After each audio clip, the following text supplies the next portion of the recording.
SBCA نے کراچی میں رہائشی علاقوں میں قائم اسکولوں کے خلاف کارروائی کا فیصلہ کر لیا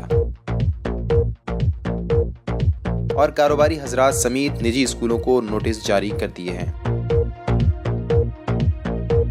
SBCA نے نوٹس میں کہا ہے کہ جو اسکول رہائشی علاقے میں قائم ہیں وہ فوری طور پر بند کر دیے جائیں۔ رہائشی جگہ کسی اور مقصد کے لیے استعمال کرنا اور کوئی کاروبار کرنا قطعاً جرم ہے۔ سندھ بلڈنگ کنٹرول اتھارٹی نے اسکولوں کو 1 ماہ کا وقت دیتے ہوئے کہا ہے کہ رہائش کی جگہ رہائش کے لیے استعمال کی جائے۔ رہائش کے طور پر جگہ لیز کرنے کی بعد وہاں اسکول بنانا غیر قانونی ہے۔ مہلت ختم ہونے کے بعد رہائشی علاقے میں قائم اسکولوں کو تالے لگا کر بند کر دیا جائے گا اور زائد منزلہ عمارت کو مسمار کر دیا جائے گا۔